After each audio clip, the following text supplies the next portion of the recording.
Hello, Nano fam. Welcome back to another episode of the RS Nano Dev live stream. Welcome back. Hey, I'm Dev Null. Nice that you're here again. How are you, chat?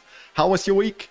I was on vacation during the last week, so sound works. Yeah, I'm very careful now before I start the stream to start the sound. Hey, LFLF. Good evening. Yeah, we got exciting things. We got pull requests from ULFLF. We will have a look at that today quickly. I haven't managed to merge it. Wenderson, Nano is the light. Yeah, yeah, Nano is the light. Hey, Wenderson, how are you? Yeah, so I was on vacation and I didn't work on Nano at all, or I didn't work on any projects last week. And I'm just getting started again. So, LFLF, you look like you got quite a lot of sun. Oh, I did. It was really hot. I didn't go far away. We just visited my parents-in-law, and yeah, but the weather was nice. I'm fine, my friend. Yeah, that's good. So, yeah, so for the new viewers, this stream is about the RS Nano project, and what I work on is porting the Nano cryptocurrency node from C++ to Rust. And rsnano.com is the website if you're interested. And it is an open source project. You can find all of the code on GitHub. And we are. Oh, let's check out the actual number, the most recent number. Let's run the script %rust, and let's see how far we actually are. 37.8%. So the diagram, I have to update the diagram. Yeah, so it's 1.4% more during the last month. So steady progress. Yes, so if you want to take part in the giveaway, we will do a giveaway again, or like every time, 5 Nano giveaway. Just post your Nano address in chat. And if you don't have a Nano address yet, then I would recommend you to download the Nautilus app, which is a Nano wallet for your mobile phone. And it is being developed by Foss, who gave an interview this week. And if you haven't seen it yet, Stackcast episode 7, where where he's interviewed about the Nautilus app and about Nano. So watch that. It's really cool that Foss is doing more public things, like publishing more videos and content. So I was really excited about that one. Oh, and here we got the first Nano addresses. So he is the developer of the Nautilus app, and it's a really cool wallet. So if you don't have one yet, download Nautilus, nautilus.io, and then just post your Nano address, and you can win one Nano. So yeah, let's just write down let's write down the Nano addresses, like always. So we have LFLF. Maybe we should code a giveaway app as a thing one day, so that I don't have to do this by hand. And Defnall is back again. His address. Defnall. Okay. So, 37% ported. Yeah. So let's also quickly check all of the everything that happened last week. Let's check Nano TPS and see. Let's see. Oh no, not that one. nanotps.net. Let's see. what the current TPS numbers are. Okay, looking stable. Relatively stable at around 50 transactions per second. And of course the goal is to get this number up in future releases, but 50 transactions per second is actually not that bad. So I also wanted to have a look at Nano charts. And let's see if there are any major changes in the rep weights. Chat, do you know what's up with my Nano Ninja? It's been offline for a couple of weeks now. That's really strange. Do you know what's up with it? Yeah, this one is noteworthy. Look at that. ScandyNode got 1.2 million nanos more voting weight. That is huge. Like, this made it climb 10 places. 1.2 million nanos for ScandyNode. And here's the RS Nano node, like my node. Pretty stable. Like, yeah, the voting weights went up a bit over the last year, but pretty stable. And if not, no clue. Yeah, no one has a clue, I think. We have Nanobank too. Nanobank, yeah, I think there's Nanobank. It is a rep in here, I think. Nanobank, place 22. 1.1 million nanos voting weight. So I always find this interesting, these shifts in voting weight. Because sometimes there are huge movements. Like here in the Scandy node. Okay, so... oh, and another thing I wanted to say is that I moved my Mastodon account to xno.social. That server is provided by Esteban, the Nano 2 developer. And I thought I should move there because I'm mostly blogging or writing about Nano, so I should be on a Nano server. I can recommend it. Like, it's really cool that our Nano community has its own Mastodon server. So my new Mastodon address is gustav@xno.social. Yes, so let's start by having a look at GitHub at the pull requests, because LFLF, he opened 2 pull requests, and because he was really busy porting the vote cache to Rust, and this one is not, it's a draft pull request, it's not done yet, but I had a quick look at it and it looks really good. So I was super pleased when I saw, so this is the vote cache class that LFLF ported, and so first of all, LFLF suggested to use the, was it the crate multi-index map? Was that the one? So he found a crate that provides the same functionality for the multi-containers, what's the name? Multi-index containers, or something like that, that the C++ code uses. And there is a Rust crate that provides the same functionality, and he tried it out and it worked. So before I just re-implemented those containers by hand, and that's just unnecessary work if this crate works well. So LFLF, yes, multi-index map was the one, makes it a lot cleaner. So yeah, so really cool that you found that you tried that out. And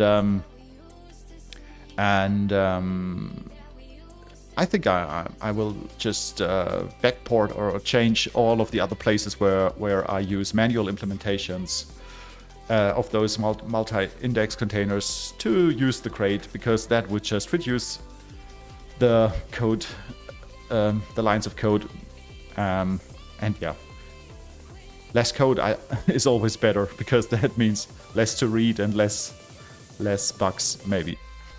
So, and what I was super happy about is that you wrote tests for what you did here. Look at that, a lot of tests. So, and as I am a TD dealer, test-driven developer by heart, and when I saw that you wrote tests for this, I was just excited.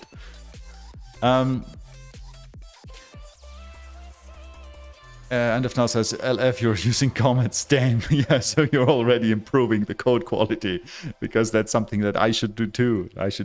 But yeah, great. LF, I just copied the comments from the original CPP code. Oh, okay. But it's not forbidden to add your own comments. Yeah, great. So this is not 100% done yet. So I can't merge it yet. But from the first look, it looks great. So, yeah, really excited about when we can finally merge this.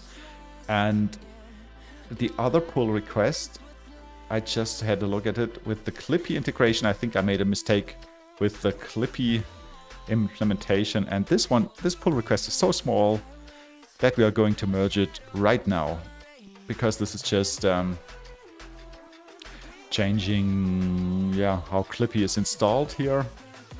And the working directory is Rust, that's right. So I'm just merging it right now. Can I? So let's approve. And let's merge it immediately. Merge pull request. Yeah. Confirm merge. So thank you so much. Thank you so much, LF. And let's pull the merge. Oh, I have changes. What changes do I have? Okay, so let's stash the changes and let's pull. And let's apply the changes. Okay. LF says the remaining to-dos for the first PR I don't really know how to tackle, so some input would be really be appreciated when you find the time. Okay, yeah, but so this is if I remember correctly, just the C++ integration, right? Let's have a look. Integrate with CPP code. Reference CPP entry fulfillment because Nano election is not yet ported. Okay, yeah, this is... Nano election is not yet ported. This could be tricky. The collect container info. I think this should be easy to fix. Fix overfill test taking a long time. Yeah, I don't know about the test. Okay, I'm going to have a look at this week. And so what do you prefer with the CPP code? So if you like, I can write the C++ glue code. Or if you want to write it, how can I help you? How can I help you to finish this?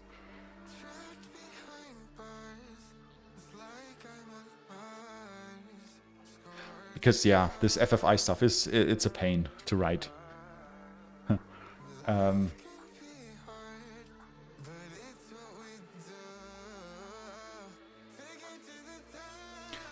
Okay. Yeah, so I'm going to have a deeper look this week, and then we can, I think, merge it soon. So LFLF says, maybe it makes sense for you to write the glue code, but commit it to the PR so I can learn from it. Yeah, that sounds like a good plan. So, because writing the glue code is actually, it is the same thing over and over again. So I think if you see it once, you would be able to just write the glue code from then on by yourself, because it is the same stuff over and over again. But it is a bit complex in the beginning. Yeah, let's do it like that. So I'm going to write the C++ glue layer. And can I push it to the pull request? Because this is in your repo, so I don't think I can. Yeah, I'm going to find it. I will find a way. So yeah, so this is my plan for this week. Finish the C++ glue layer here, and let's see how far we come today with our Bootstrap servers. Because in the last stream we almost finished the Frontier request server, and I could not hold myself back, and I finished it off stream.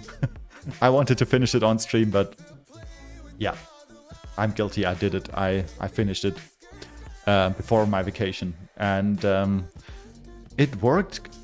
There was one bug in it. I introduced a bug in the last stream where I had an if statement wrong, but I found that one quickly, and guess what? It worked. So I was worried porting that much code without testing it, but it actually worked out. So the Frontier request server is now fully ported to Rust. And let's open up that diagram again that we had last time. So here it is. So as I said, I wanted to port all of the networking layer, the whole networking part, to Rust, and for that I first had to port the bootstrapping code, because our TCP server factory needs the bootstrapping servers here to delegate the bootstrapping messages to them. And so in order to finish the channels, so the TCP channels, TCP factory, in order to port them to I first have to port the here to Rust, and stuff is ported. And as you can see, our Frontier I made it green because it's done. And now we have two servers left: the bulk push server and the bulk pull account server. And once we have them ported, the Bootstrap message visitor is a small thing. We can port that one quickly, and then we are ready to go and port the remaining network stuff. So that is my plan for today. I'm going to port the bulk pull account server. I picked that one because the other one, the bulk push server, has a couple of dependencies still that are problematic. So I'm focusing on the bulk pull account server today, because that one has no dependencies. If I saw that correctly, it has no dependencies that we have to port. Yeah. LFLF says, sounds great, looking forward to it. Yeah, me too. So it's really cool that the community helps out in this project. So you LFLF or or the others, and yeah, that is fun. Okay, so the plan for today is the bulk pull account server. Nano mug with water again. No beer today. So let's have a look at the bulk pull account server. And I currently don't know even what it does. So we will learn together. The Frontier request server we ported last time, it answered with all of the latest blocks for an account range.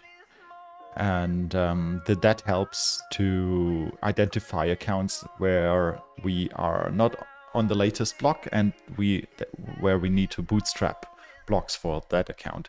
And so I'm curious about what the bulk pull account server does. Maybe we find comments even. Let's see. So this is the class, bulk pull account server. And before I start coding now, let's do the first giveaway. So chat, if you want to take part, just write your nano address in chat and you can win 1 nano. So let's wait a couple of more seconds. Maybe someone wants to post their nano address. And if not, then we will do the giveaway. We are going to do the giveaway anyways. So it's either LFLF or it's underfnull. Yeah, and while we wait for more nano addresses, let's create the files for the bulk. No, not bulk push server. Sorry, I'm in the wrong file. It is the bulk pull account server. So let's create a file for the bulk pull account server in our Rust folder. Oh, why is this? All folders open here. Ledger. Node. Here, bootstrap. Node bootstrap. That's the right place. Let's create a file here, and the file, let's call it. Wait a second. Yeah. Bulk pull account server. Empty file, and let's add it to the module.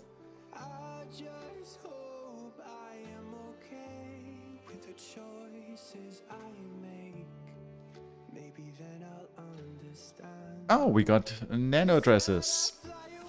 Great. So let's add them. Wenderson. Guys, I'm gonna do a side project where I create a registration form for those nano addresses. So Wenderson, so that I don't have to do this manually every time. And Johnny. Hey, Johnny. Okay, so let's do the giveaway. And let's create, I tried this out just before the stream. Let's create the random numbers in the terminal. So 4 participants. I found out there's this command called, what was the name? Shuff. Which shuffles, and we can just give a range. So 1 to 4. And we want to pick 1. So are you ready, chat? 3 is the random number. So that's Wenderson. You get 1 nano. Congratulations. Let's go to Nord. And is this the right one? No. No, this was not the right address. Let's try again. Does it work like that? No. Copy.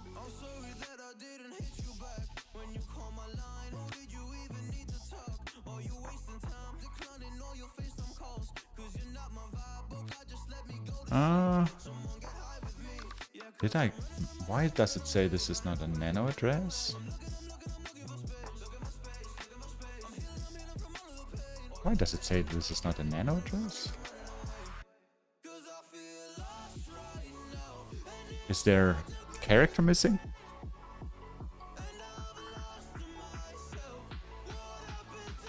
Chat, do you know what's going on? That is correct. Let's copy it again from here.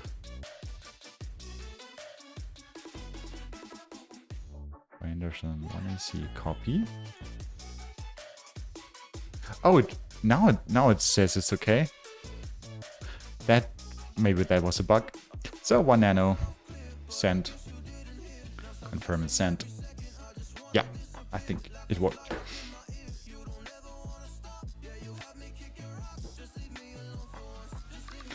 Okay, so we have an empty file for the account, bulk pool account server, and let's arrived. Good. So because I was able to port the Frontier request server in one go, like in one huge thing, one huge block, I'm inclined to do this again. And so usually I would advise against working in big steps. Working in big steps almost always is not a good idea compared to working in small and simple steps. But, and this is why I'm inclined to do it in a big step, but the compile times are so horribly bad that I would lose so much time waiting for the compiler if I would work in small steps, that I am inclined to do this in one huge big step again. Especially since it worked out last time with the Frontier request server. So, and I'm hesitating because it's just bad practice, right? Working in these big steps. I would never recommend it. So I'm ashamed that I'm going to do this now against my own advice. But yeah, we would just be here waiting for the compiler the whole stream if I would work in small steps. But don't do this at home.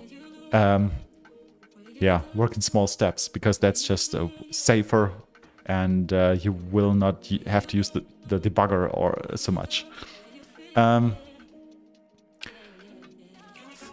Oh, Johnny says, fast as always. Andefnal says, by the way, YouTube boys and girls, don't forget to like and subscribe. Oh, I'm such a noob in YouTube. Yeah, I should say this every time, like and subscribe and click the bell and whatever. LF says, one small step for Gustav, one giant leap for Nano.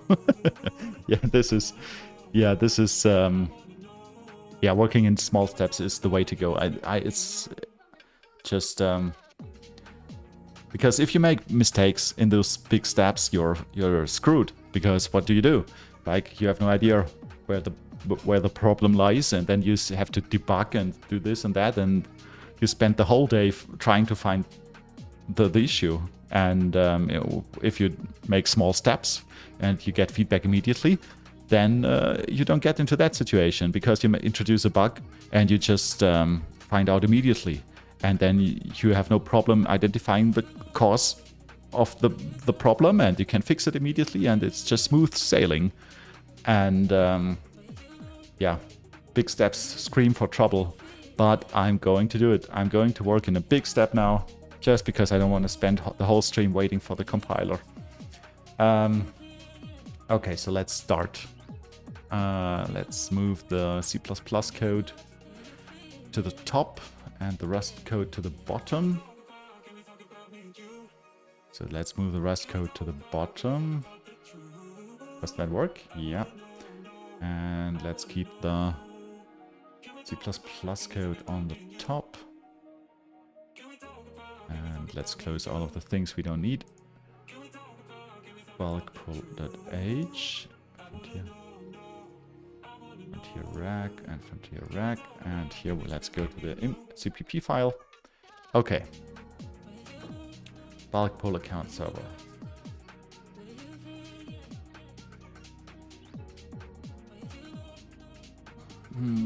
So this one, it has pointer to the connection, a pointer to the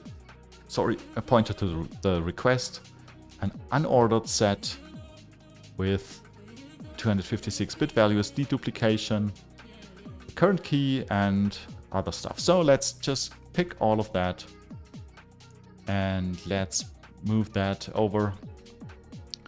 I think we can immediately do it in the same style that we did in the Frontier request server. which is really bad looking code. But as I said last time, I'm not going to clean this up because my hope is that it will be deleted soon. Because if my understanding is correct, this code is not needed with the ascending bootstrapper. Or maybe not. So chat, if there's someone who knows if this code is still needed even with the ascending bootstrapper, let me know. Yeah, so what we did here, we split the class into two parts, an impl part, horrible name, and the other part, which is the public part, public facing part, and this one has no logic in it, and it just locks a mutex, and this is just unidiomatic, horrible code. And the way I did it because if we split this with the mutex in the server class and all of the logic in the impl class, then we can just port it as it is to Rust without having to make too many changes. And yeah, another thing that I won't recommend, like, don't work in that way. It's unidiomatic and really bad code. But yeah, let's do it in the same way, and let's hope that this code will be deleted soon. And if it will not be deleted soon, then I'm going to clean it up. So let's create a class called a struct called bulk pull account server. Bulk pull account server. And let's also create this impl struct where we will place the logic, and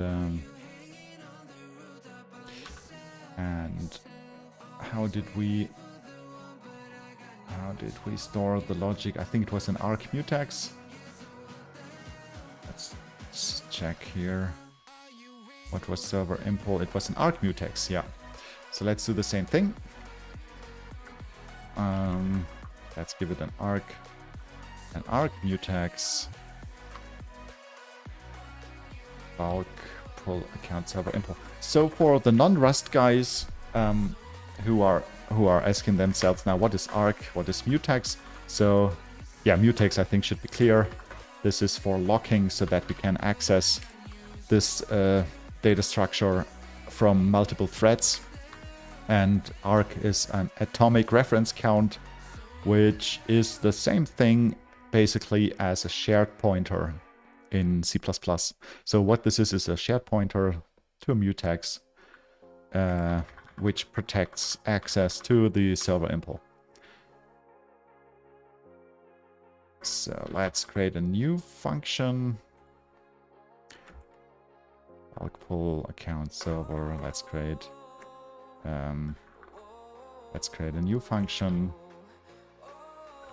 and this will create arc new, mutex new, server, and let's say server is bulk pull account server impl, like that. Good. And now we have to move all of the fields, or we have to add all of those fields to our impl struct. So let's start with the connection. And we think we can just copy this from the Frontier request server, because it has the same thing. Yeah, here, connection. It's an arc TCP server. And as I said last stream, you will see a lot of arcs in the current code base, and this is also not idiomatic Rust, because idiomatic Rust would be Rust that uses the borrow checker. But as long as we have so much C++ code interfering with the Rust code, the arcs are actually useful, because we can't borrow check the C++ parts. So as long as we have arcs in here, we don't get in trouble with the borrow checker. So my plan is to keep the args, and once we have all of the C++ code or the majority in Rust, then I can start with removing the args and actually use the borrow checker. So yeah, so now here we need the connection, and I think we get the connection as an argument. Yeah, connection. I think we can just copy all of that. Connection, request, thread pool, logger, config, ledger. I think we can just copy all of them into here, because we are going, oh, we're going to use, I think we're going to use all of that. Let's see, connection, request. What does the C++ class have as arguments? It has the node. Okay, we don't have the node, but it has the connection. It has the bulk pull account message.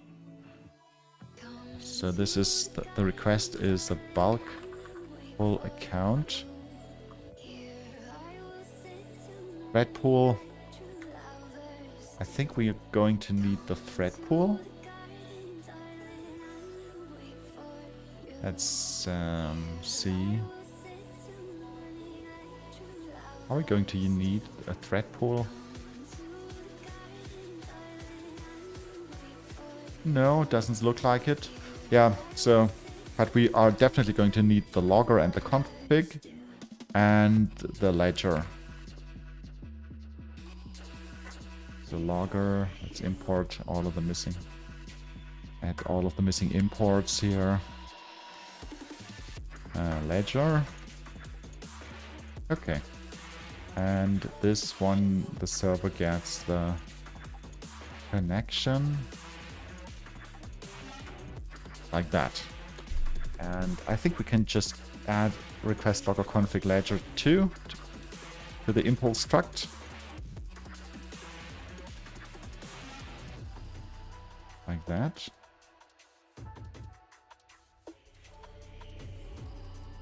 Let's add them too. And let's initialize those fields. So, like that. So we have connection, request, logger, config, and ledger. And okay. So if you guys have any questions or suggestions, just write it in chat, let me know.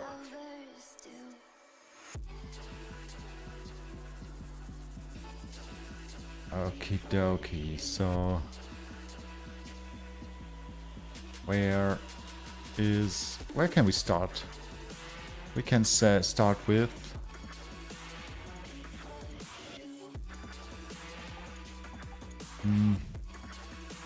so this is the wrong one. This one, bulk pull account server. I have to be careful because there's a class called bulk pull server and there's a class called bulk pull account server, and we only are interested in this one, the bulk pull account server. And this is the first function in here in the file.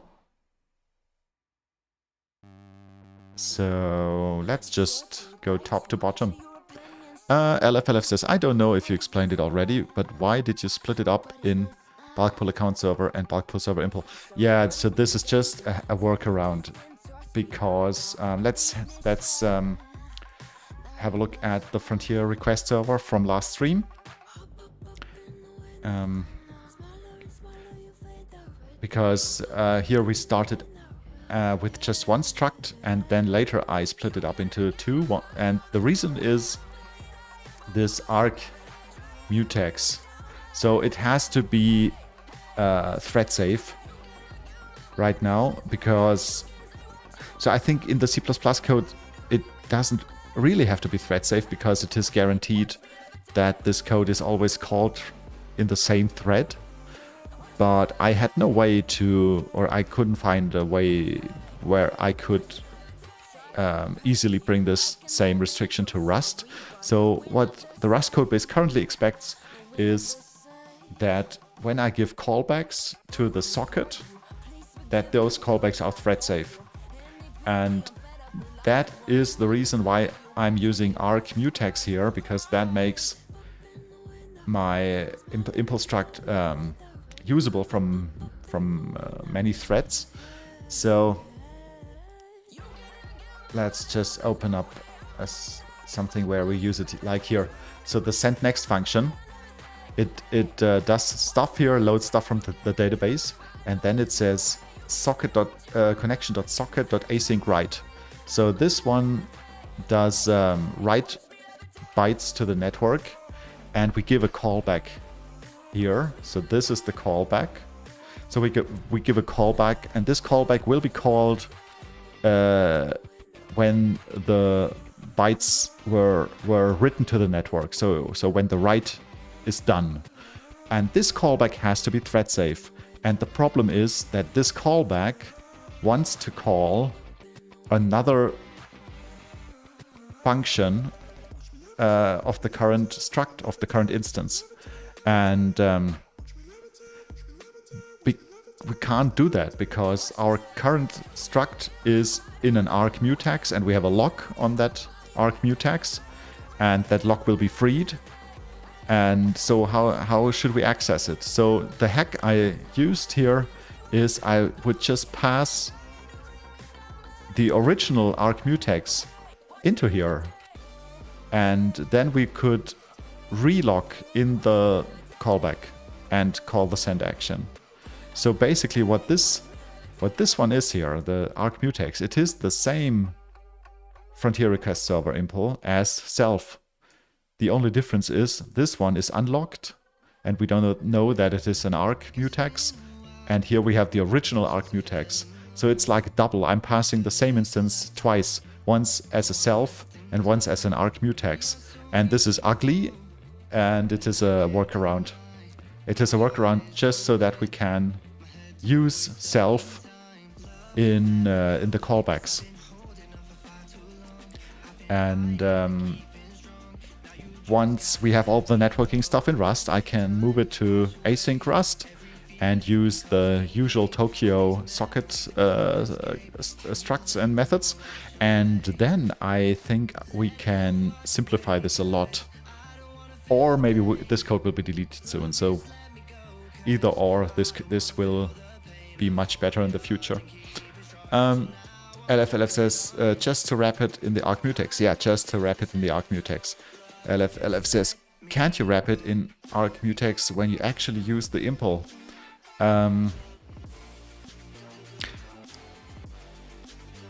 When you actually, so you mean like creating a new arc mutex? That wouldn't work because the mutex takes ownership of the impl.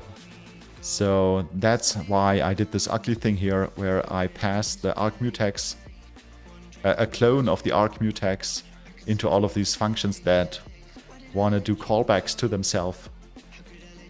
And that's quite a bit. That is here the send finished. As you see, like it does here, it prepares the send buffer. Then it says async write.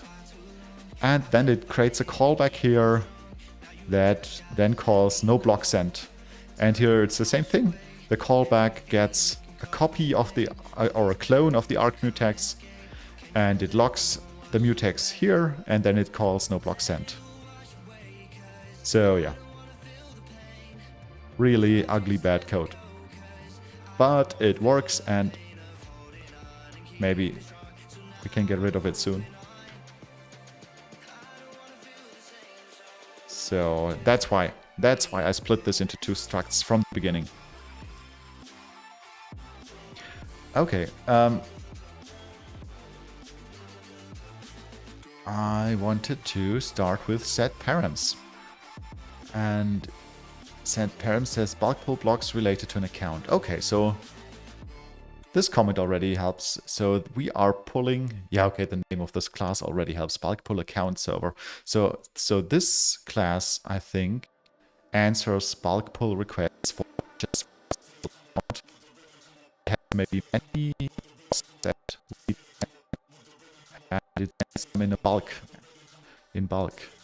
LF says makes sense, thanks. Yeah, so it was just the first idea that came to my mind, because I'm really not worried about code quality in this specific struct.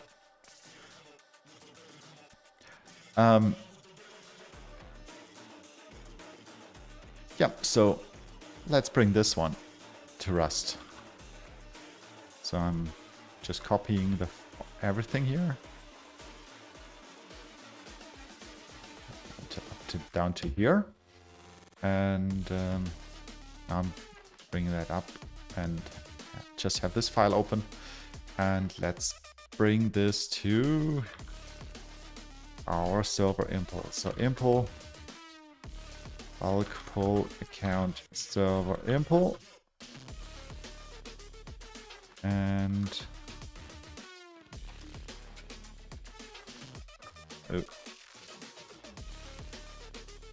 so let's see what we can do here. So let's leave the comment. And so this is fn bulk pull account. Oh no, we don't need that part. Set params, and so I think this has to get a mute self. And we don't need a weak pointer for the node. We don't use that here on the Rust side. Debug assert that request is not equal to null pointer. So let's remove that, because we are going to make sure that request is not a null pointer on the FFI part. So the C++ interfacing code will make sure that it is not a null pointer. It cannot be a null pointer even, because I really like that Rust enables us to write code that cannot accept null pointers. So request is a bulk pull account, so it has to have a value. It cannot be null. Okay, so set params does invalid request is false. So we don't have invalid request. Maybe I was too quick. I think I forgot to bring all of the fields over. Yeah, I forgot. So let's comment this set params out. And let's first bring the fields to our impulse struct. And the fields are connection, we have that, request, we have that. Deduplication is something we don't have yet.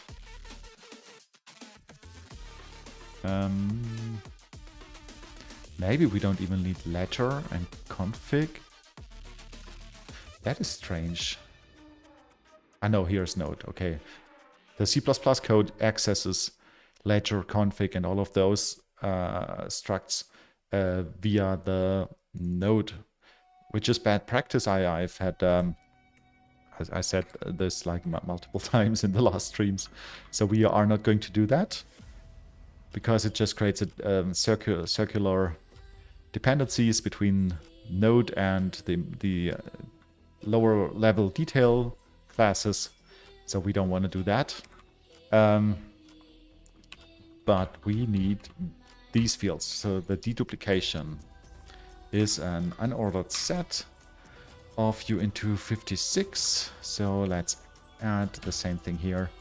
Deduplication is an unordered set, is a hash set, maybe. Yeah, and it contains...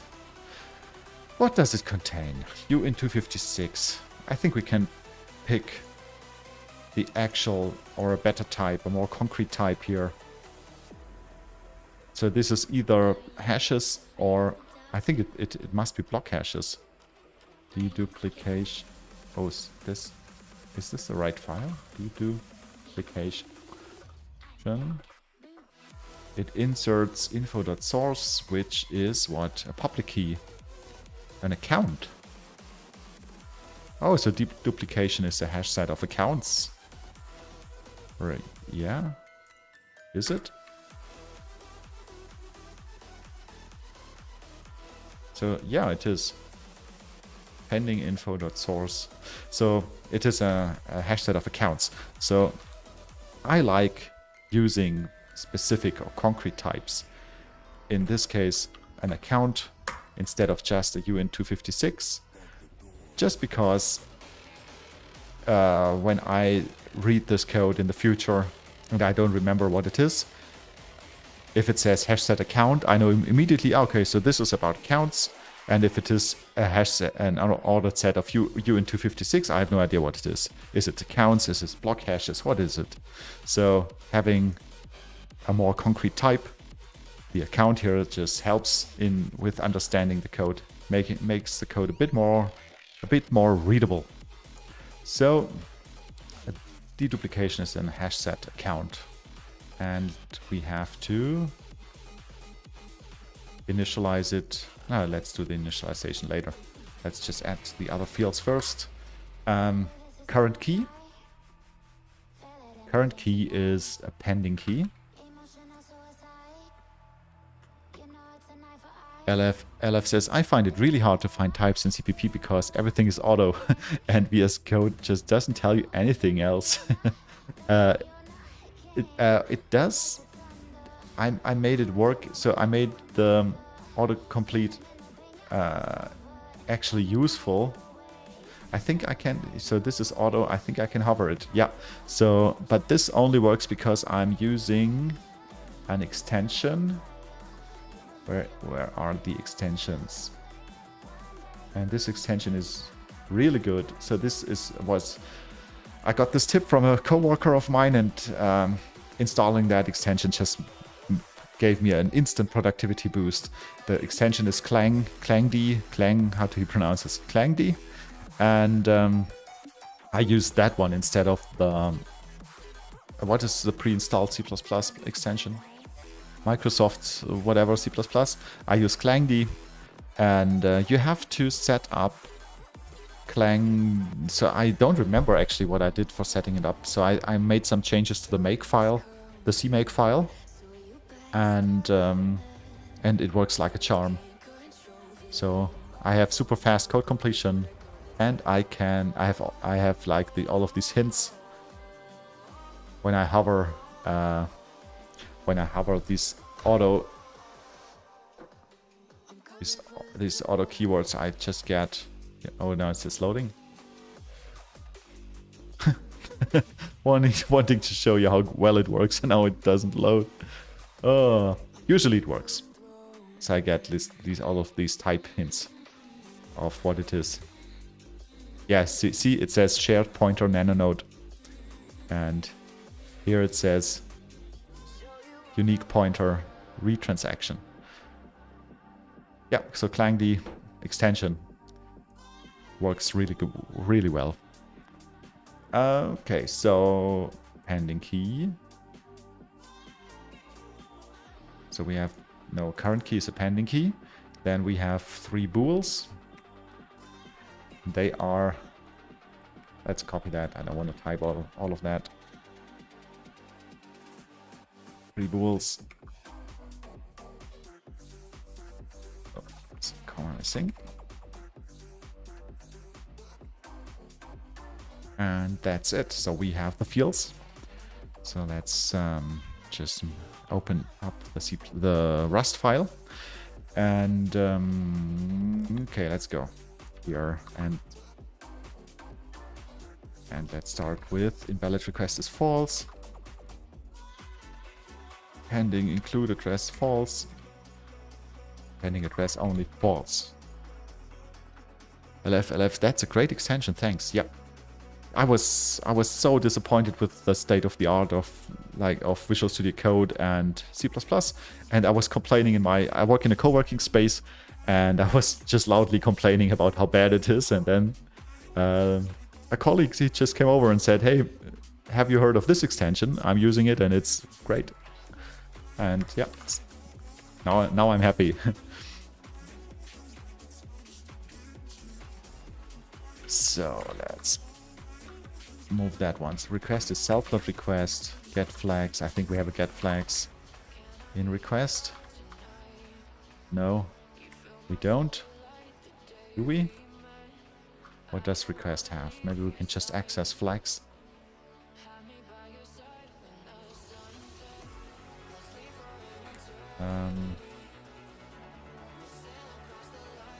What? Oh, maybe these are in the header. No? Is this a code completion issue? What does bulk pull account have? It has... Here it is, flags.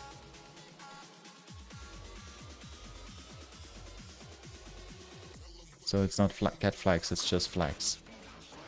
So if the request flags are bulk pull account flags pending address only, bulk pull account flags pending address only, then we set pending address only to true. I want to check out these flags. I want to learn a bit about this. Bulk pull account flags are hash and amount, pending hash and amount, pending address only, pending hash amount and address. So I guess we can specify what to return. If we just want to return hash and amount. Bulk pull account. Pending address. We will find out. Pending address only. Hash amount and address. So, else if self.request.flags is equal to pending hash amount and address.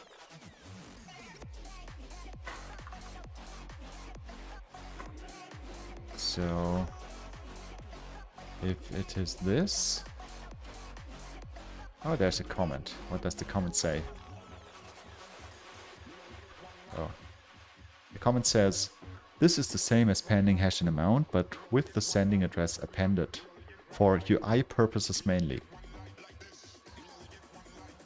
Okay. Pending hash and amount with the sending address appended.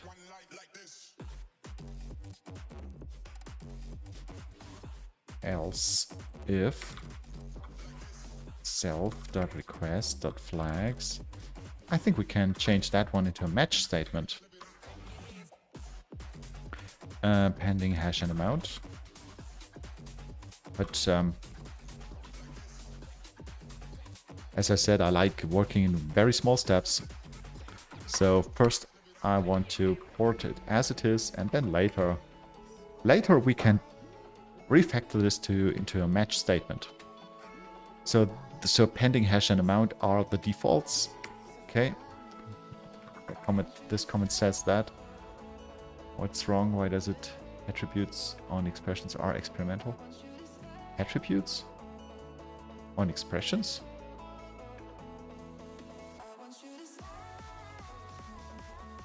Found a doc comment that doesn't document anything. Oh yeah. Let's change those comment styles to like that. Also that one.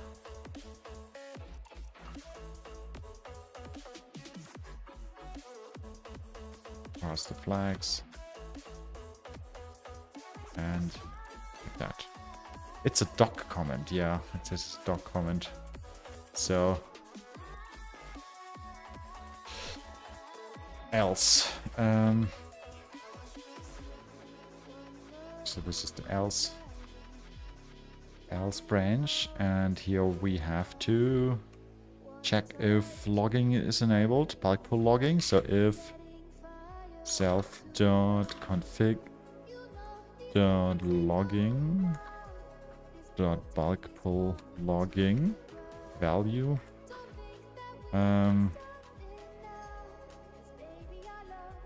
Then we log,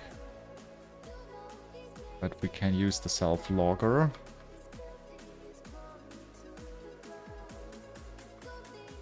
The try log, and here we have to format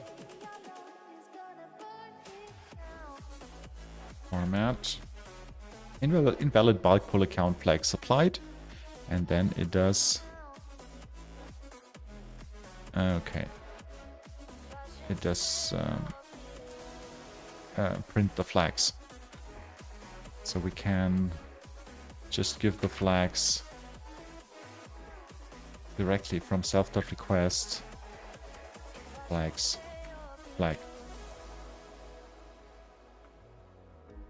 And this has to be a reference.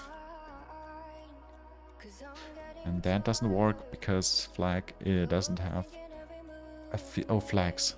Flags is the name. And it complains because... Oh yeah, it's not %1, it is curly braces. Still not good, because it doesn't implement display. The flags don't implement display. But they implement... Oh, they don't even implement debug. Let's auto implement debug. And I think I just am going to use debug here to print it. Okay, then it sets the self.invalid request to true. And it returns. And initialize the current item from the requested account. Does self.current key... Oops. Self.current key that hash is 0. And request account. Can we access the account here? No.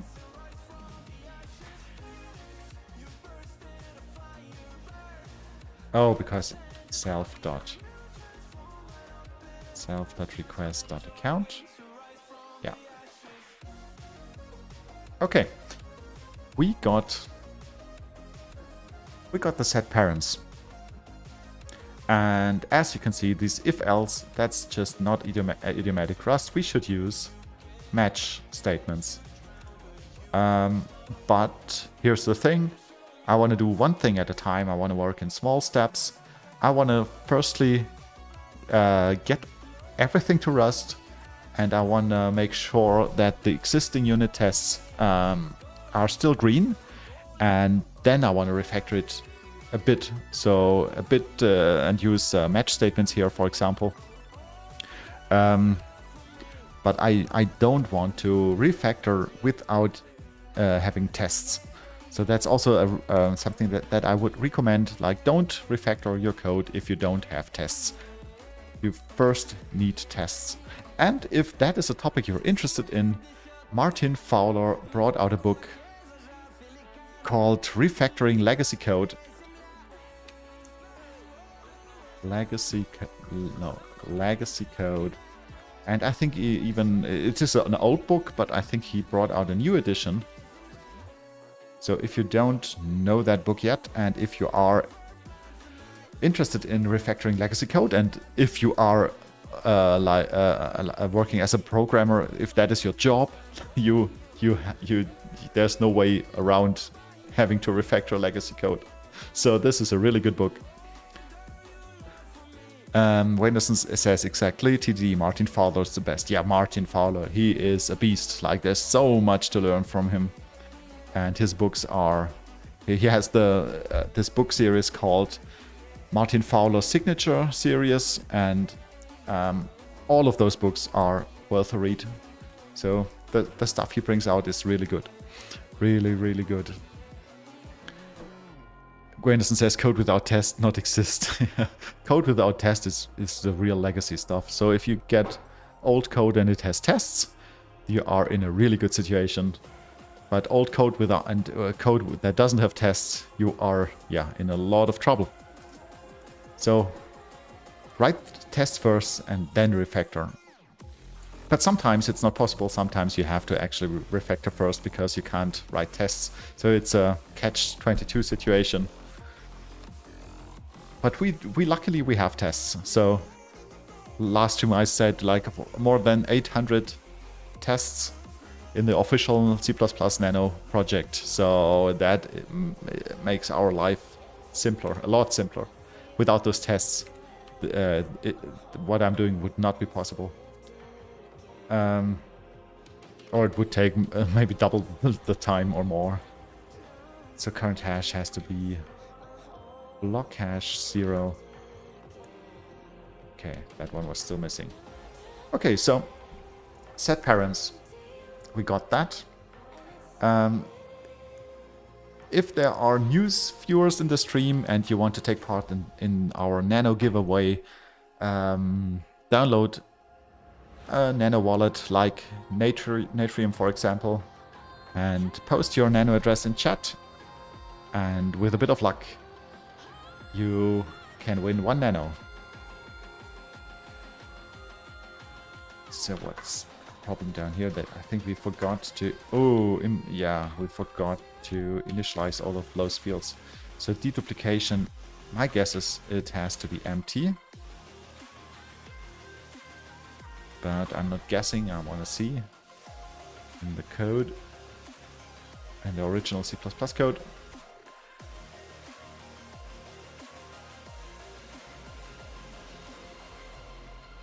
Where's the constructor?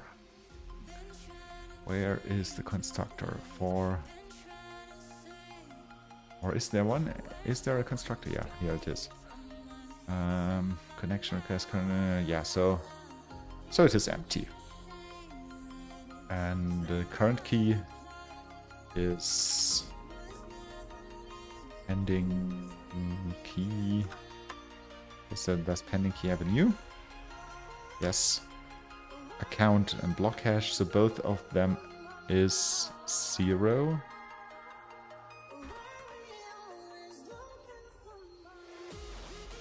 And hash is also 0. Or do we have a 0 constructor for pending key?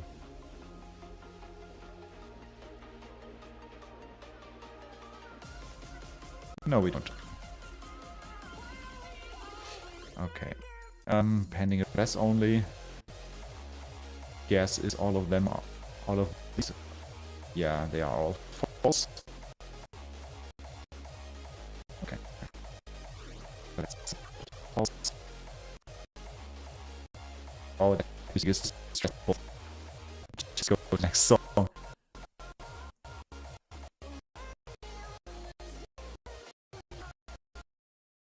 Okay. Oops.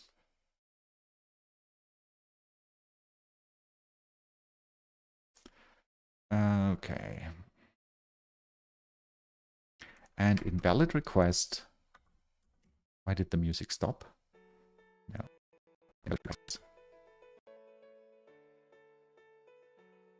Okay. Let's go to the next one. So set params is done. So let's search for here set params. That's the one we ported. We've just ported. So the next is send frontier.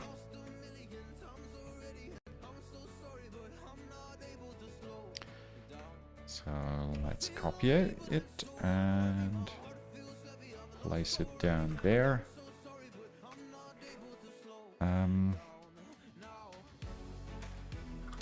So this is send frontier, taking self, and this function is really the entry point into this class. So handle the invalid request case by terminating the request without any response. Okay, so send frontier is the entry point. Good to know. So what does it do? It checks the invalid request flag, but if this is the entry point, who sets the invalid request? Ah, the set params. So my guess is set params has to be called first, and after set params, send frontier will be called. Just my guess. Self.invalid request. And let's just comment out everything else. And let's just focus on the thing we work on. So like that.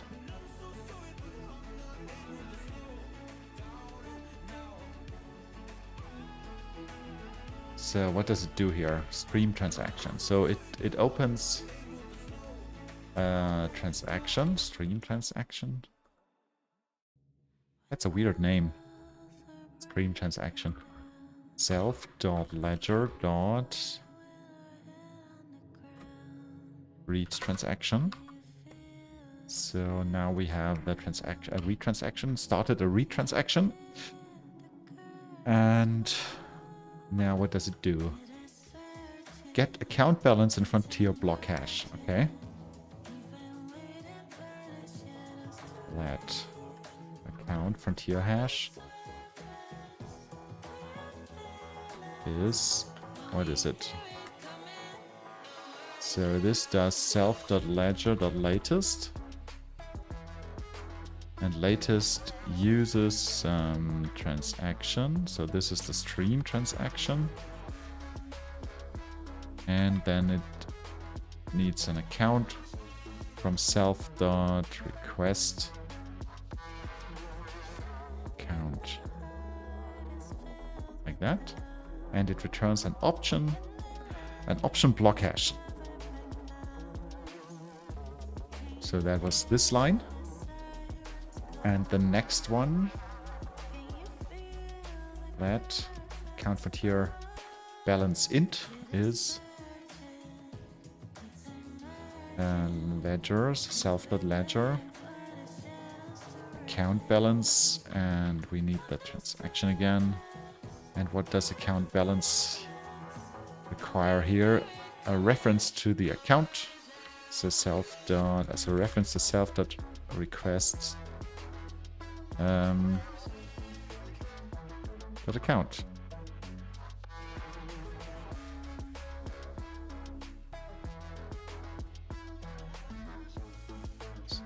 What's the problem? This method takes 3 arguments, but 2 arguments were supplied. It takes 3. It takes account. Oh, okay, it only confirmed. So what is the default value for only confirmed? We have to check the C++ version.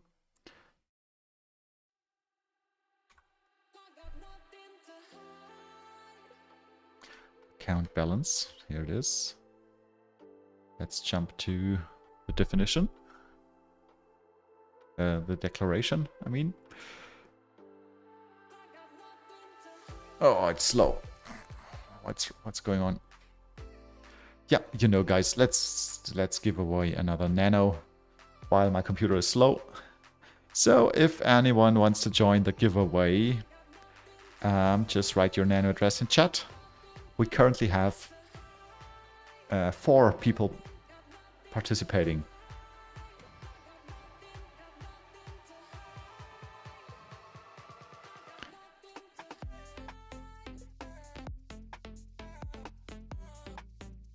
Yeah, so let's create a random number. LFLF says maybe make only confirmed an option. So you can just pass none if you don't want to deal with it and set a default value in the function. That's actually a good idea. I find it so sad that there are no default values for arguments in Rust. That's something that I hope that will be provided in the future Rust versions. I think, yeah, an option is a good idea. But I'm not making that change now because I don't, as I said, I want to work on one thing at a time. And the thing I'm working on right now is bringing the code to Rust, in the current style and the current version. And making that refactoring now would just lead me down like a whole nother path where I would have to refactor existing code, and this would just entangle my changes with unrelated changes. So I'm keeping that in mind for when I'm done bringing that code to Rust and when the tests are green. Yeah, so I wanted to... No, let's just do the giveaway. So number between 1 and 4. The number is 3 again. I want to just make sure, yeah, okay, it does produce different numbers. So 3 again. So Wenderson, no, what was, yeah, 3 was Wenderson. Wenderson, congratulations again. So copy. And where's my wallet? Paste. Nano, send and confirm. Okay. And Defnal says it's not Debian. Old joke. It's not Debian? What's not Debian? I don't get it.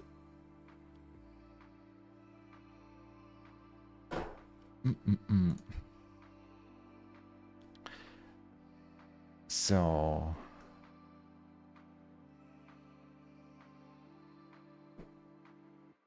random number generator in Debian was not random. Really? The random number generator in Debian, it was a bug in Debian? The random number generator was not random? I didn't know. Oh, that's embarrassing. Oh, that's such a... Did that lead to security issues?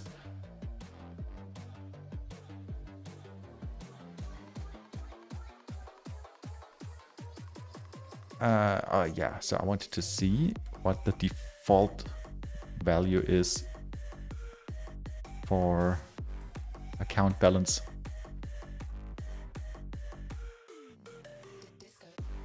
So it is false. So, okay. So we will just pass false.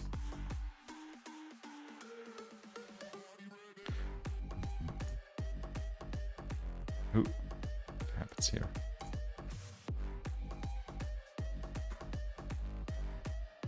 False. Undefnal says it was a bug in Debian and OpenSSL a few years back. Was it only Debian or were other distros affected as well?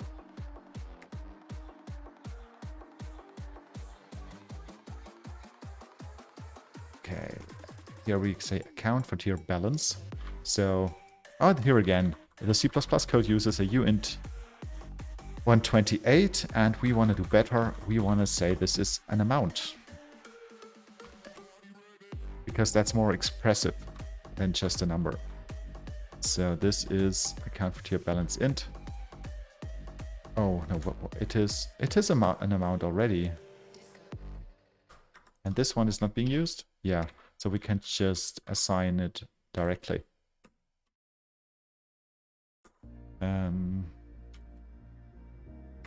Like that.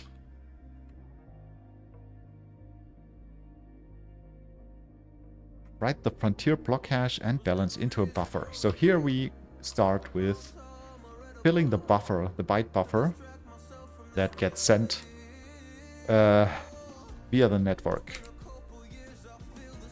So we don't use vec uint.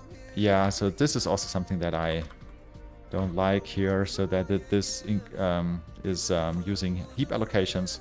We could, I think, easily use stack allocated arrays, but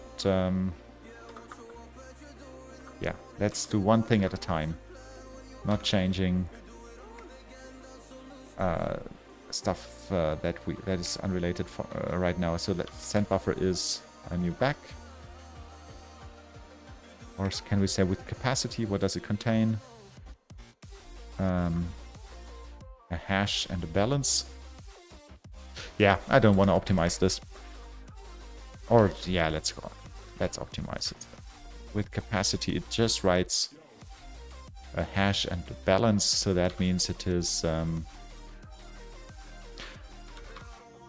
does block hash have its size as a const? Or a size?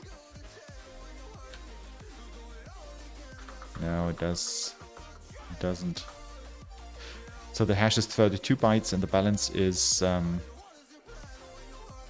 16 bytes? No. Yeah, I don't want to optimize this. This is code that will be deleted. So let's just not optimize it. So what we do here is we write the account frontier hash and the account frontier balance into the VAC. So we can do this with send buffer. Oh, it has to be mutable, of course. Mutable send buffer. We can say extend from slice. Oh, send buffer. Send buffer, extend from slice. And the slice is our account frontier hash. Come on. Oh, it is. Oh, it is an option. In the C++, it is not an option. It is just a hash. So what should we do in the case where we don't find a latest block? Amatsu Nano says, hi from Brazil. Hi, welcome to this chat and to this live stream. If you want to take part in the Nano giveaway, just post your Nano address in chat, and we pick winners by random numbers.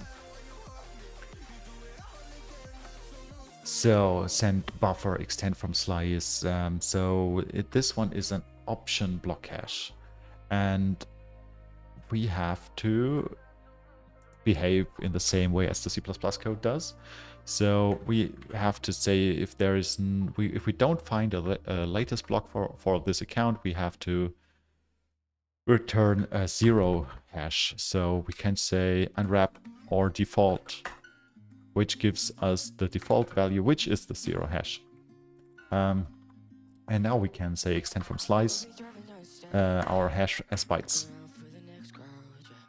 And so this is the first thing we write to the stream. And the second thing is the frontier balance.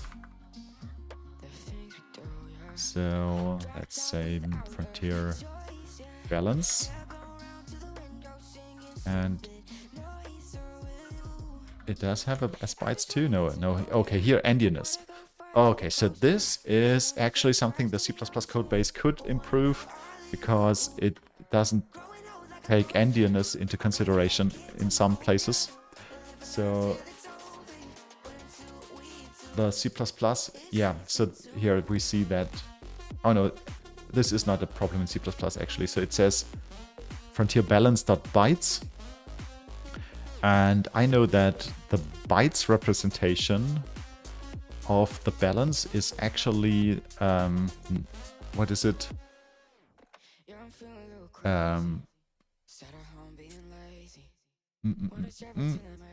It is as no, what can I, big endian. Yeah, it is big endian, and we have unit tests for that. So if we get this wrong, the test will fail.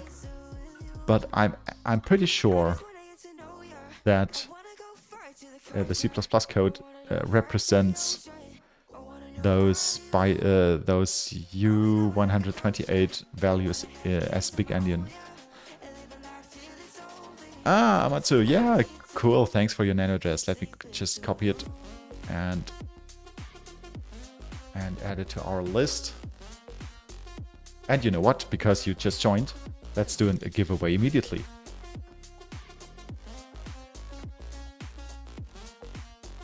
So now we have 5. Let's create a random number between 1 and 5. So, Amatsu, if the random number is 5, you win 1 nano. Ready? The random number is 3 again. That's crazy. Like, does this random number? Yeah, it is possible. Let me just. So yeah, Wenderson, congratulations, you won again. Yeah, but yeah, it creates random numbers.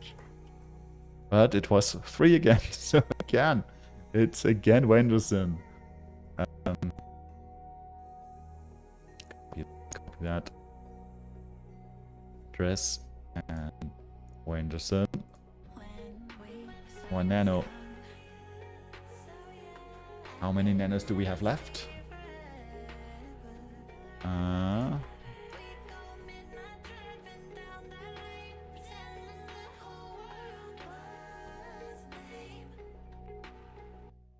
3.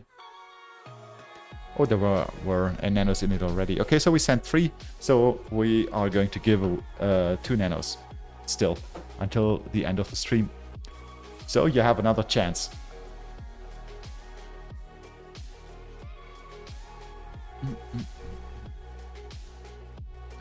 Okay, so we created the send buffer with the frontier hash and the frontier balance. So let's go to this last part, which is the tricky part, because this now send buffer. So we go self dot connection dot socket dot async write. And what does async write take?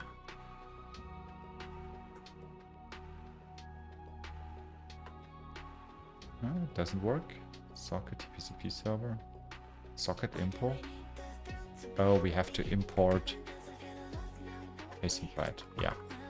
So now it works. And async write takes a reference to arc-vacuate. Yeah, so this is inefficient because we now have to create an arc. But the C++ code is inefficient here too, because it also does create a shared pointer. So, so let's create an arc. Arc for send buffer. Send buffer. And the next argument is the callback. And the callback takes an error code and a size. So, and we need an option. So we say option, so sum box new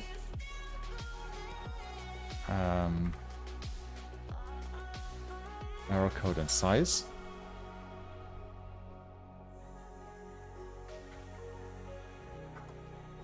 Like that. And inside of the callback, we do the send, we call self.send action.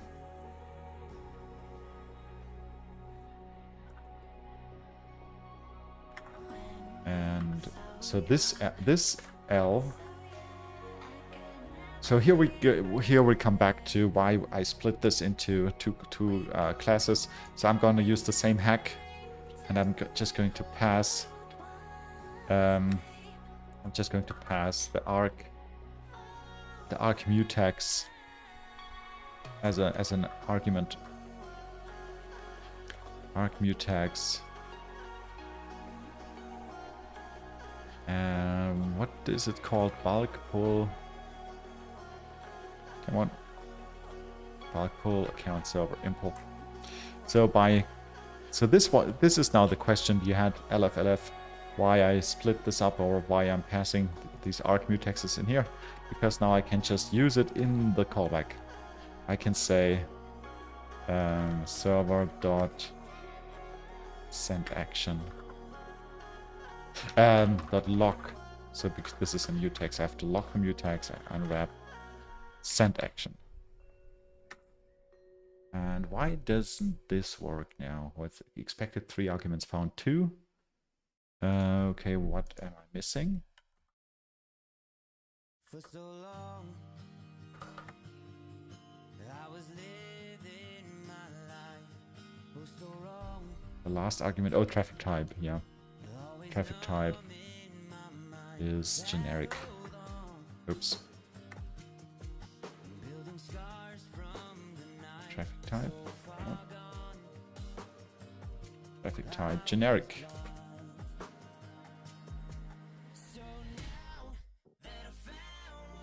So reformatting and oh, it's size. Well, I just called it size. It's size A. Okay, so now the only problem it shows is that we don't have the send action function yet, but we are going to add it soon. So the next function is, so send frontier, we're done with it. So let's just take the next one. Send next block.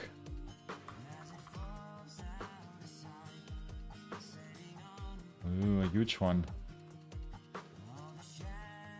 A huge function.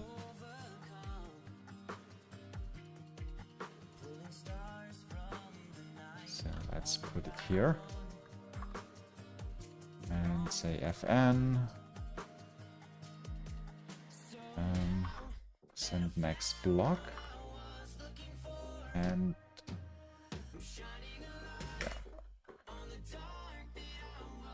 let's comment everything out.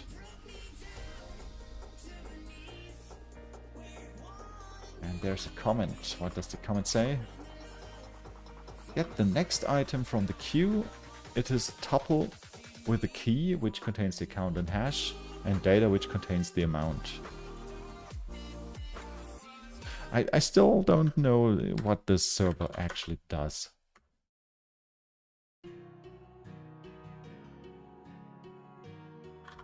So what is this bulk pull account message? Do you have any guesses? So we are loading a block. Get next. Select block data is self.get next. Then we have block info key. I think we should port get next first, because I'm not sure what it returns. So let's do that first. Get next.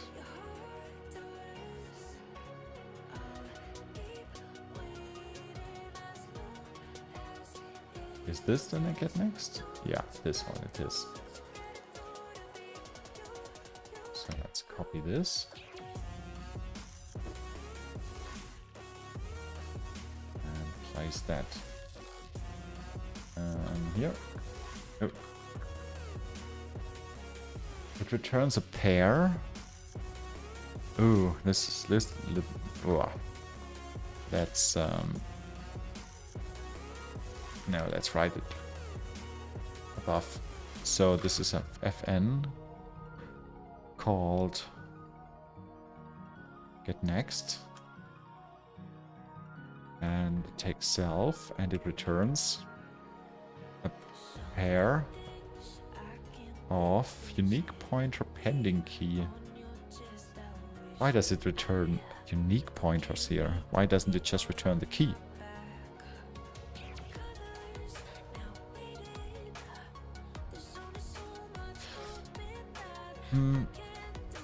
Why does it put them into pointers?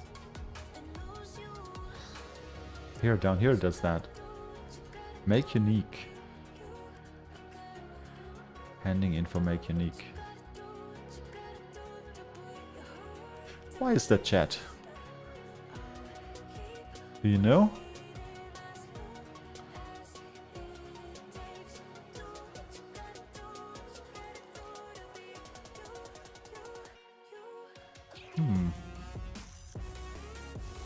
Maybe this is some sort of optimization, or I want to pass it by value. I just don't see a reason to return it as a, because as a unique pointer, because even pending info is not that big, is it? Let's check out the struct pending info.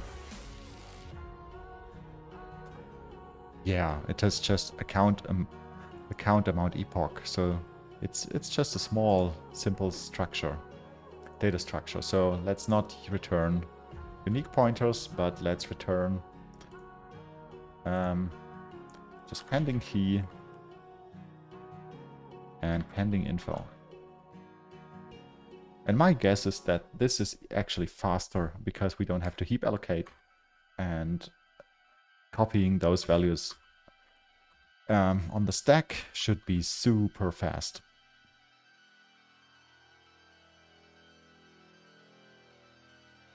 So pending key, pending info. And we can delete this weak pointer stuff.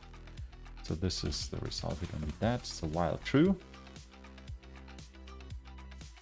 While true. For each iteration of this loop, establish and then destroy a database transaction to avoid locking the database for a prolonged period. Okay. Sounds reasonable. So we create the transaction.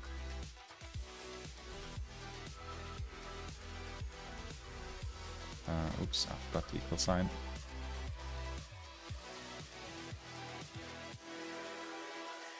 We create a retransaction.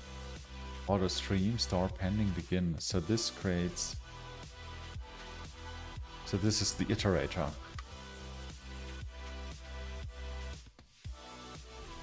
And we say, instead of node store pending, we say self.ledger.store.pending .begin, and it requires the stream transaction and the current key, I guess, as a reference. No, what is, oops. Oh no, I renamed it. I called begin at key because we can't overload functions in Rust. I had to give it a different name. And current key is self.current key.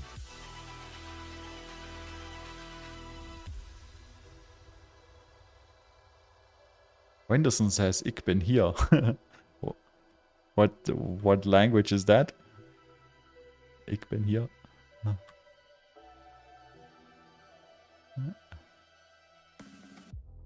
LFLF says, issue 988 on Nanonode explains the functionality of the server a bit more. Oh, great, LF, that's good. Let's have a look, because I have no idea what this does.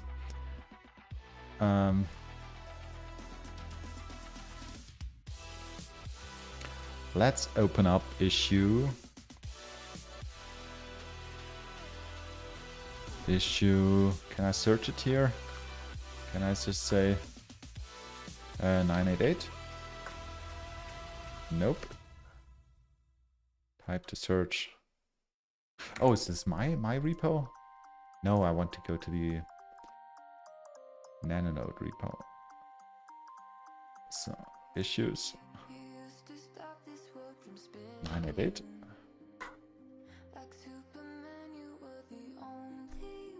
Bulk pull by account support. Okay. Dutch. Ah, Dutch.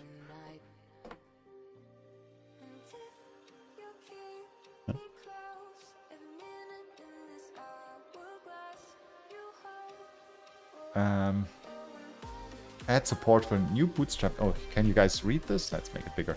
Add support for a new bootstrapping command called bulk pull account, which accepts as arguments account, minimum pending amount, flags. The account argument is the public key of an account which we are interested in.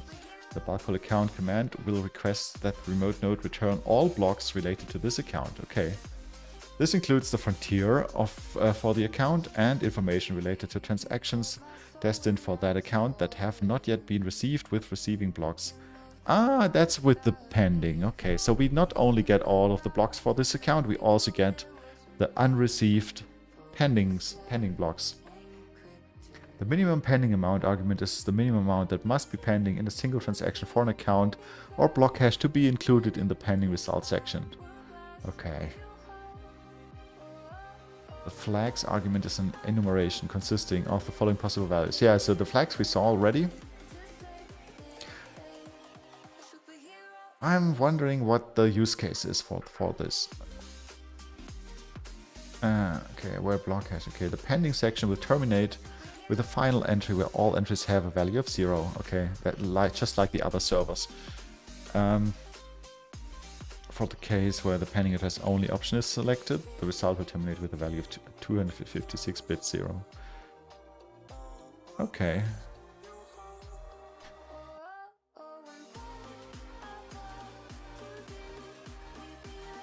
Interesting. So we give an account and we give a minimum pending amount. And we get all blocks. We get all blocks. Or what was it? Return all blocks related to this account, including the pending blocks. Okay. Thanks. That was really helpful.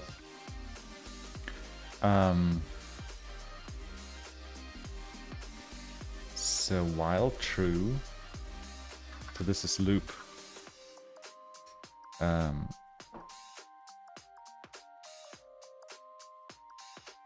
So this was the last thing. So now here we are down here. So if stream a null pointer, what, we don't have null pointers. What does this check here? If stream is, if this is a null pointer break, I think we can port this by saying if stream.isEnd or it, yeah.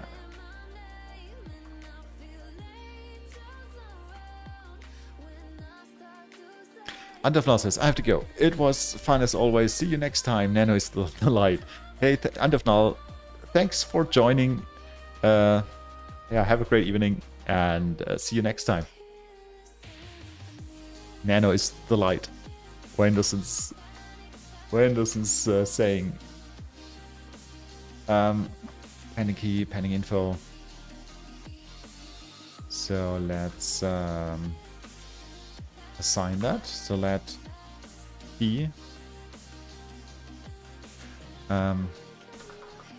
key info is stream.current. Oh, it returns an option. Then we can make it even simpler. Then we can say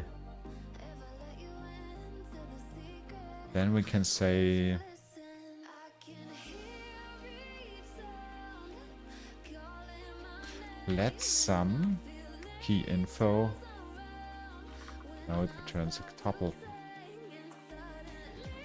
Else break.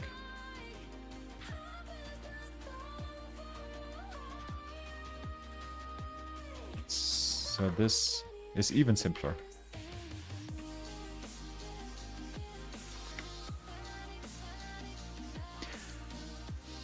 LF says have a good one, Andef. Yeah. Andef Null has been, I think, in every stream. That's great. That's crazy. Like in every stream.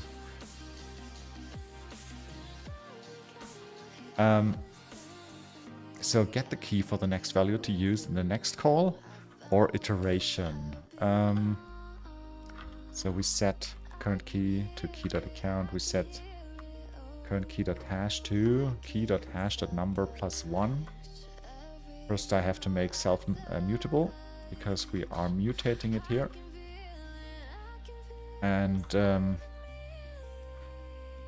key.hash.number plus 1 should not work because number is a U256. Here we have to do an overflowing add. Overflowing add 1. And overflowing add returns and tuple with the value and the bool. We are only interested in the value. Like that. So finish up if the response is for a different account. So we say if key account is not equal to the requested account, we break. Makes sense. Next one is skip entries where the amount is less than the requested minimum. So here we say if info amount is less than the requested minimum amount, get minimum amount. Minimum amount, we continue. Makes sense too. Next one says, but there's a lot of comments in this code, and this actually helps. Oh, what's wrong up here? Oh, because it's a U256 and it has to be a block hash, so we have to say to convert the U256 back into a block hash. Okay, so if the pending address only flag is set, we said deduplicate the responses. The responses are the address of the sender, so they are part of the pending table's information and not key, so we have to deduplicate them manually. LFLS, good comments are great, right? Yeah, I agree. So these comments are good because they explain the thinking behind the code, like here with this deduplication stuff, because that is not obvious from the code itself. So having that in the comments is actually a good thing.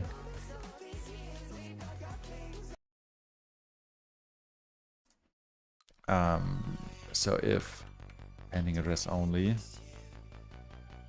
if not do, so what does this one do? Oh, self missing here, self.pending address only. So if not self dot deduplication dot insert, what does insert return? It returns a bool. And if the set did not previously contain this value, true is returned. If the set already contained this value, false is returned. What does this code do? If not,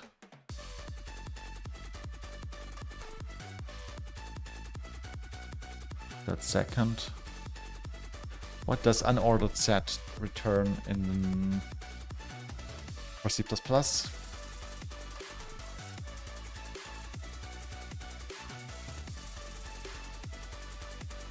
It returns a pair iterator bool.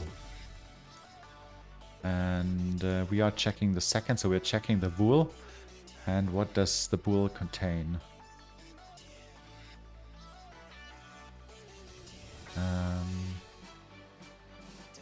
Return value. And a bool value indicating whether the element was successfully inserted or not. Okay, so it's the same. This behaves the same as Rust, so we are only interested in the bool value, so we can say if not insert, so if it was not inserted, which means it was already in the hash set, which means it is a duplication. If the duplication map gets too large, clear it out. This may result in some duplicates getting sent to the client, but we do not want to commit too much memory. Okay, so if the duplication len is bigger than 1096. Oh, it just did. Okay, complete. So we lose all of the duplicate stuff. Interesting.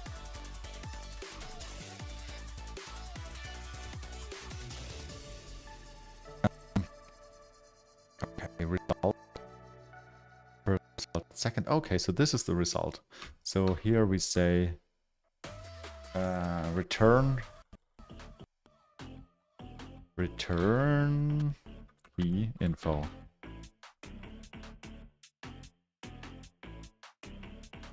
And this leaves us with the last one. And there's no last one, or is there a break? Here's a break. Okay, break. We would break the loop, and what does breaking the loop mean?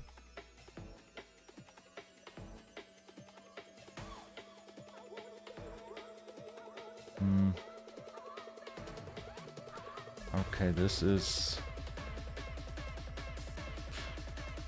result.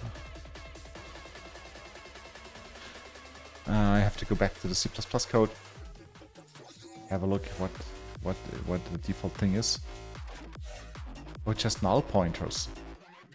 Oh, maybe that's why it returned unique pointers. Because they can be null.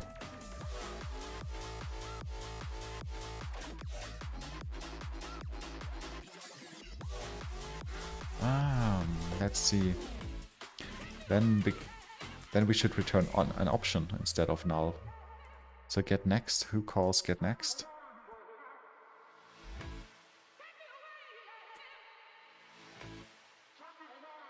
Send next, block calls next. Block data. Oh, but there's no null check here.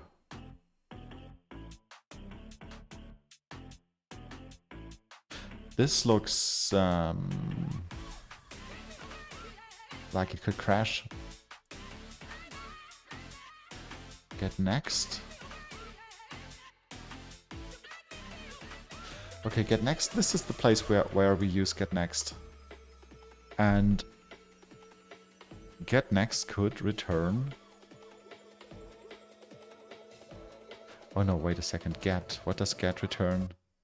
Return the stored pointer. So this could be null. Oh, here's the null check. Oh, okay. I was worried here. But here is the null check. Okay. That makes sense. That makes sense. But in the Rust code, I want to handle it a bit differently. I want to return an option instead of heap allocating here. This is just a small change, and it will help making it a bit more readable and also more performant. So I want to return an option pending key pending info, because then I can return some here. Oops. And I can return none in all other cases. Yeah. This one looks good. Pending info, what's missing in the imports. Yeah. I really like those comments.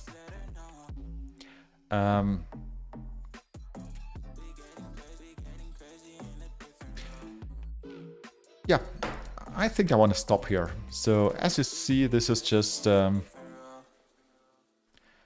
wasn't that hard until now. Just like moving the code, small changes here and there.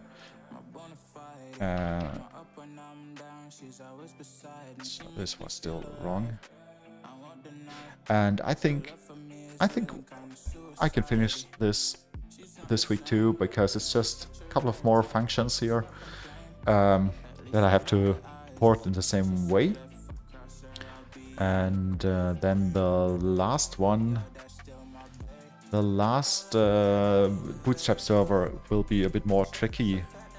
And then we can actually try to bring the network code to Rust. So yeah, let's call this a day. And let's give away the last nanos. So how many do we have still? So we gave away... How many did we give away? Is this accurate? Just 3? Just 3? So we still have 2? Okay. Let's give away the last 2 nanos. And yeah, let's do that. Okay. Let's see if it is 3 again. No, this can't be. Another 3? Is this really a random number generator? We got 3 times in a row. Okay, Wenderson, it's your lucky day. Where is it? Anderson, another nano. Copy and send. Unlock the wallet. Send. One nano. Anderson's my lucky day, yeah. So last nano. Let's see what the random number is now. 2, yeah, so it is a different number. 2 is under null. He left already, but he will still get his nano. Okay. Send. Oh. Here. 1 nano. Send and send.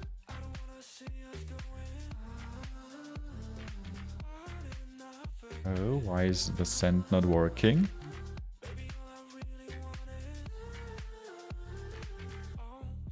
Come on.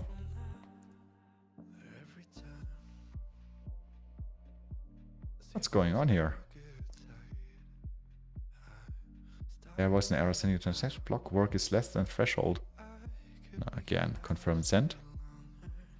Let's cancel. Send. What is this? I've never encountered that error. Block work is less than threshold.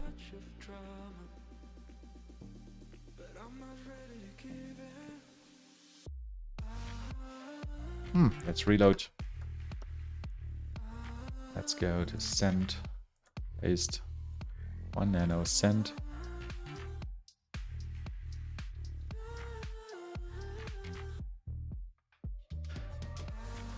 Nalt seems to have problems right now.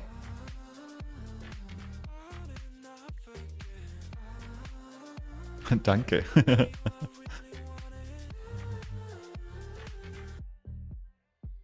I visited Amsterdam a couple of times in my life, and that was fun times, like nice people, nice city. What's going on?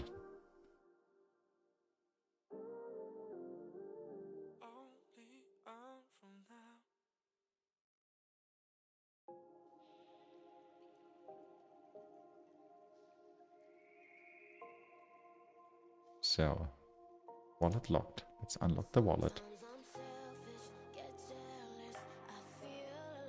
Let's paste.